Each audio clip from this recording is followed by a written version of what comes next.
En el fandom de Blue Lock siempre existen teorías, discusiones y debates que parecen no terminar jamás. Cada semana surgen nuevas ideas, comparaciones y análisis, pero entre toda esa conversación intensa hay verdades que la mayoría prefiere ignorar, verdades incómodas, inevitables y que tarde o temprano tendremos que aceptar. Porque Blue Lock no solo es un manga de fútbol, es un proyecto que rompe expectativas, desafía la lógica del deporte y expone lo más crudo del ego humano, y en ese camino hemos conocido personajes brillantes, contradictorios, arrogantes, rotos, personajes que hemos visto evolucionar, caer, levantarse y superar los límites que parecían imposibles. Sin embargo, hay aspectos sobre ellos y sobre el propio sistema de Blue Lock que no todos quieren admitir, y justo de eso voy a hablar hoy, de aquellas verdades que incomodan, que separan al fandom, pero que siguen ahí. 急に柱が来たから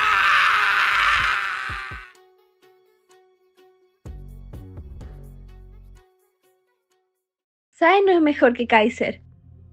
Uno de los debates más repetidos dentro del fandom es si Sae es mejor que Kaiser o viceversa, pero el propio manga deja claro algo importante: Sae no es superior a Kaiser, aunque muchos fans sigan repitiendo lo contrario. Siempre usan el argumento de que Sae solo es el 10%, que nunca se esforzó o que nunca sudó, pero es totalmente falso. Sae sí sudó y sí se esforzó, especialmente cuando se enfrentó a Rin en su modo fluir, y si un Rin en pleno despertar fue capaz de hacerlo sudar por unos segundos, imagina lo que podría ser el Rin actual. Si bien Sae controló la gran parte de aquel partido, solo fue porque el equipo de Blue Lock aún se estaba adaptando a las nuevas posiciones, pero con el nivel actual de Blue Lock no lo tendría tan fácil, y los que dicen que no se esforzó ignoran el hecho de que Sae activó su modo fluir. En cambio, Kaiser se enfrentó a esos mismos jugadores ya con sus posiciones dominadas, y aún así dominó los 3 primeros partidos. El único encuentro donde no pudo destacar tanto fue contra Ubers, pero no por falta de nivel, sino porque tenía enfrente a alguien de su misma categoría, Lorenzo, un defensa de la nueva generación que lo marcó durante gran parte del partido,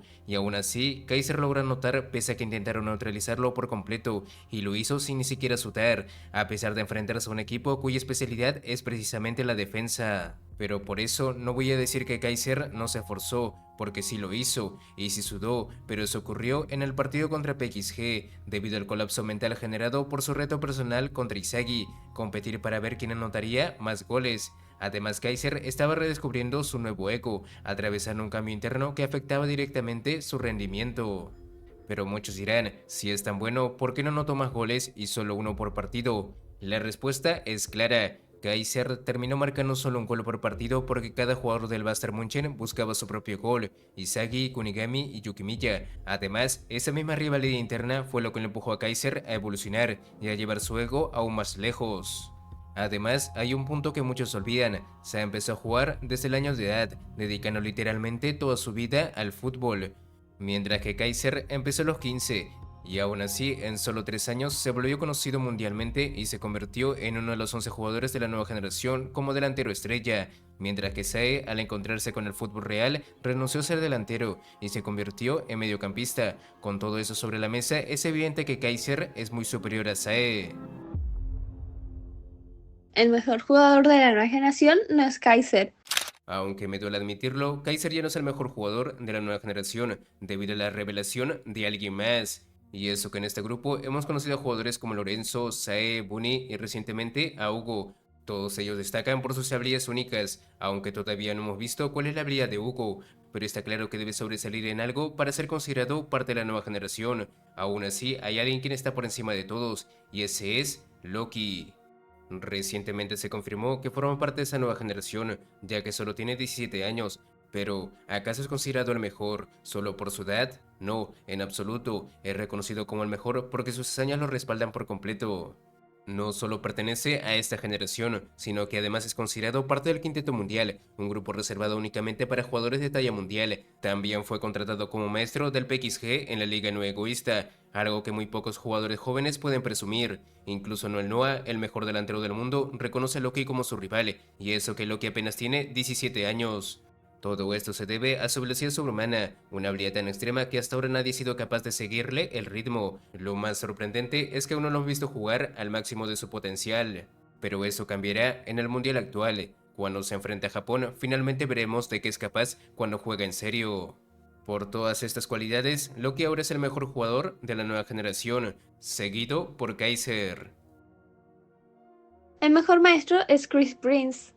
En la Liga No Egoísta conocimos a varios maestros que ayudaron a impulsar la evolución de los jugadores de Blue Lock. Cada uno aportó algo distinto, pero hubo uno que logró una hazaña que ningún otro maestro pudo igualar. No solo ayudó a sus jugadores, sino que elevó su potencial individual al máximo. Ese maestro fue Chris Prince.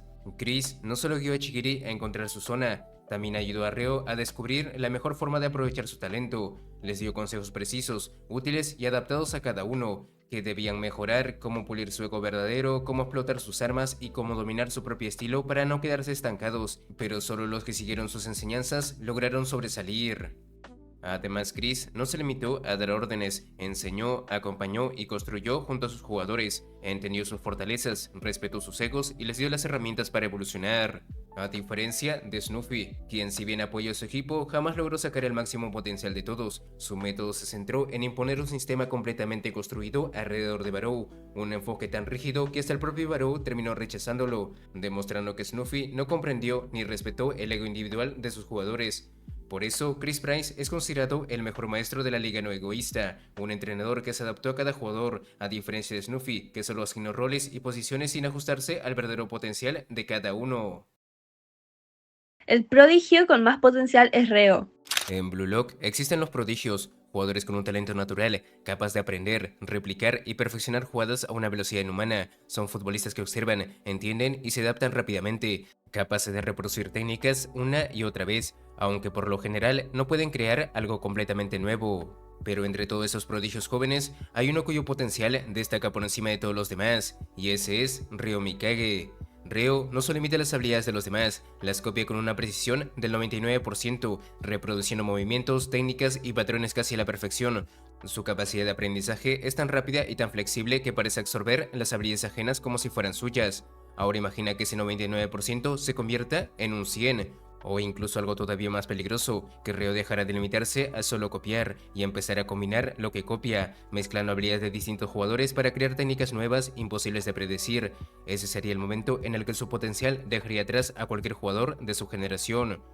Y lo realmente sorprendente es que Ryo lleva apenas 7 meses jugando al fútbol desde que aprendió lo básico. En ese corto tiempo ya logró alcanzar el nivel de jugadores que han entrenado años, y aún así está lejos de su límite. Por eso, entre todos los prodigios de Blue Lock, Ryo es el que tiene el potencial más alto, su habilidad es la más rota, un talento que si sigue evolucionando podría convertirlo en uno de los jugadores más completos y peligrosos de todo Blue Lock.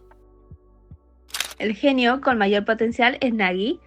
Otro jugador que pese a llevar solo unos pocos meses en el fútbol, logró ponerse al nivel de quienes entrenaron durante años. Ese es Nagi Seishiro. Nagi es un genio que incluso sin motivación ya estaba entre los mejores de Blue Lock, y cuando finalmente experimentó un verdadero impulso y rompió sus propias limitaciones, fue capaz de superarse sin que nadie tuviera que guiarlo. En ese momento marcó su auténtico despertar. Durante mucho tiempo, su mayor debilidad fue depender de otros, pero ahora que dejó atrás esa dependencia y descubrió su propio ego, Nagi está listo para regresar más fuerte que nunca, con una motivación real, algo que antes no tenía. Es casi inevitable que supere a los jugadores de su misma categoría, incluso aquellos considerados genios dentro del mundo del fútbol. Porque mientras muchos entrenaron toda su vida para llegar a donde están, Nagi solo necesitó unos meses para alcanzarlos. Ahora imagina lo que podría lograr, especialmente que ahora por primera vez decidió evolucionar por su propia voluntad. Sin Isagi, el proyecto Blue Lock no hubiera funcionado. He leído muchos debates diciendo que el proyecto Blue Lock habría funcionado incluso sin Isagi, pero eso no es cierto. Este personaje es esencial para la evolución de todos. Sin Isagi, Bachira nunca habría evolucionado ni encontrado a alguien capaz de desafiar su monstruo, alguien que le permita liberar todo su potencial. Tampoco habría motivado a Chigiri a romper su miedo y a recuperar su esencia como jugador. Sin esa intervención, el equipo Z habría sido eliminado, y el único en avanzar habría sido Kuon. Sin Isagi, Nagi nunca habría experimentado una derrota real, habría seguido sin un genio dependiente, talentoso pero estancado, e incluso si hubiese pasado la segunda selección, jamás habría evolucionado al nivel que alcanzó gracias a él.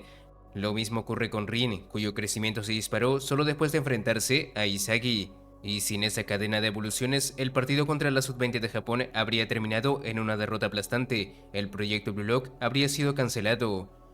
Porque Isagi es el detonador, cada genio y prodigio dentro de Blue Lock despertó su potencial gracias a él. Por eso, decir que el proyecto Blue Lock hubiera funcionado sin Isagi es ignorar cómo su presencia transformó a todos los que lo rodearon. Él es la chispa que activó cada evolución dentro de Blue Lock.